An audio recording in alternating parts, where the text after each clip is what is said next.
So if you want to know health in a nutshell, in my opinion, there's 4 doctors you need to know about. Dr. Diet, Dr. Quiet, Dr. Movement, Dr. Happiness. To me, when I look at this, health, wellness, well-being, it's quite simple.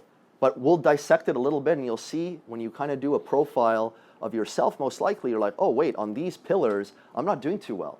So Dr. Diet, right? You got to be eating well and nourishing your body to a certain degree. We can indulge in things from time to time, absolutely. But if you're not looking after your food, you know, your health is going to have an effect in some capacity. So that's one area where a lot of us struggle, going back to all these reasons that we discussed. So Dr. Diet, Dr. Quiet, this is a huge one. Okay, Dr. Quiet really represents calming down, right? We're so hyped up and amped up, and we're living in the sympathetic nervous system, which is basically the fight or flight nervous system. And while some of us might feel a little bit relaxed, you know, we all have stress. We all have demons that keep us up at night in some capacity. We all have the subconscious mind and where things are dwelling and living about stuff that's happened to us in our life. That creates internal stress, and that creates problems and challenges.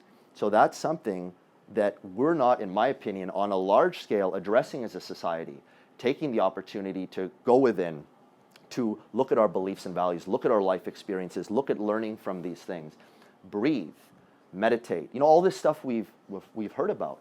But let me tell you something about meditation and breathing and activating your parasympathetic nervous system, the rest and regenerate part. To me, I think this is a super powerful concept, and I think that you guys are really going to enjoy this. So again, we live in a fight or flight state, right? We're always on edge. We're always producing cortisol, this stress hormone, which is a breakdown hormone, breaking our body down. But the parasympathetic nervous system, the rest, regenerate, and repair, that's the part of our physiology that's linked into healing, that's linked into regenerating. But think about it for a second.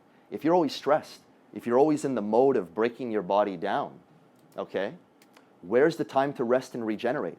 Where's the yin that balances the yang? It's not there for most of us as a society. So we're always thinking like yang energy is like get stuff done, make stuff happen.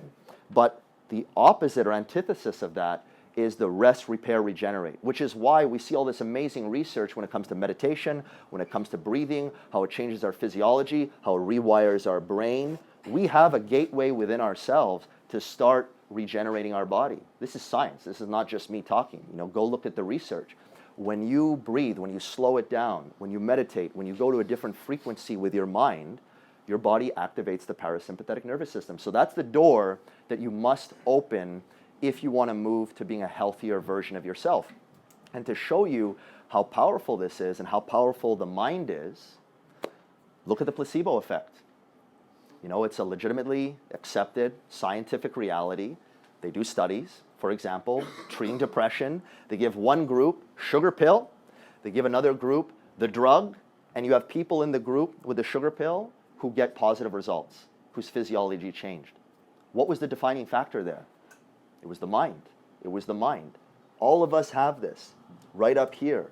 We have the ability to change our physiology. There's countless studies and countless research, and the placebo effect demonstrates that. And then there's something called the nocebo effect, which is something, if you haven't heard of, which is equally interesting. Placebo means I think something good is going to happen, and this good thing actually happens. Nocebo is I think something bad is going to happen, and something bad happens, right? So if you're going through a challenge and you don't believe that you can get better, you're screwed, glued, and tattooed because your belief system is telling you that it's not possible. Now, am I saying that if you have a positive belief system, you can definitively change your reality? No. But what I am saying is if you have a positive belief system, you definitely increase the probability of moving in a better direction. You can never in life have anything that's 100% guaranteed. Nothing's 100% guaranteed. I can walk out of here right now and get hit by a car. That's life. It's all probabilities. But what you try and do is increase the probability that you're moving in the right direction. And that's all you can do. And then you just go down that road and you stay positive and you hope it all works out. So Dr. Diet, Dr. Quiet, Dr. Movement, moving your body. Again, sedentary society, we're not moving. We have to move our bodies. And a way to look at exercise, most of us look at exercise like a mechanism to burn calories, right? I do exercise, I burn calories, I create a deficit. Or I do exercise, I burn calories, I lose some weight. But what exercise also is, rather than just a metabolic regulator, Exercise trains your cells and trains your physiology on how to use nutrients. So think of exercise as an air traffic controller telling carbs go here, protein go here, fat go here, right? You want carbohydrates to go for stored energy, not for stored fat. You want protein to go for rebuilding cells and muscle tissue, not for being stored as fat. You want fat to go for the cellular membrane and hormonal production, not for being stored as fat. So think of exercise as this powerful tool to teach your cells and teach your physiology how to work. So when you look at exercise that way, it starts to open and expand your mind a little bit, because it's no longer just this thing you do to work up a sweat and to say, hey, I did my workout, right? It's much more powerful than that, training your physiology, training your hormones, and burning those calories. And lastly, the big one, Dr. Happiness, right? So Dr. Happiness, are you happy in your life? That's a powerful question to ask.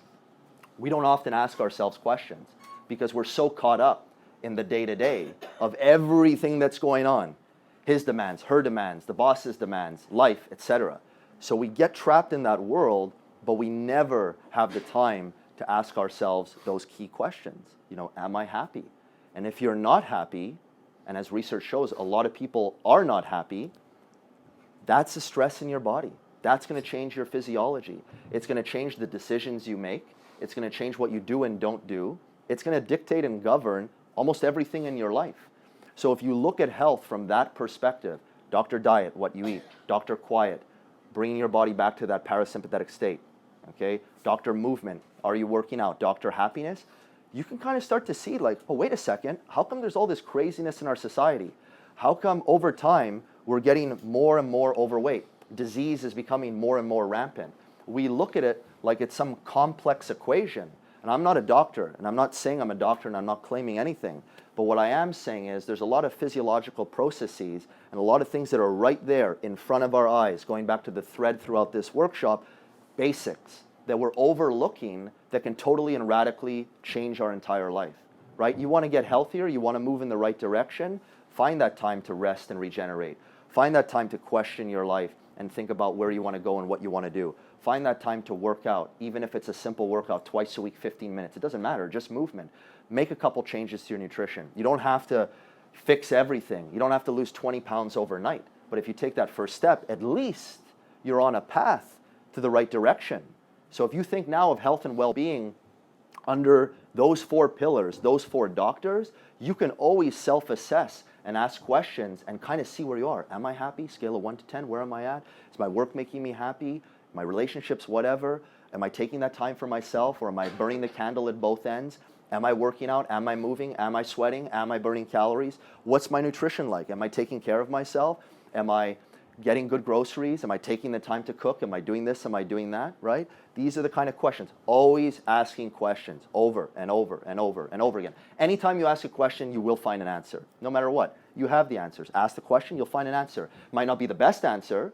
Get some answer. Say, do I like that? Do I not like that? And then you can use that and shift gears and shift directions by creating a new answer. But to ask the question, at least you get into the territory where you can now work with something.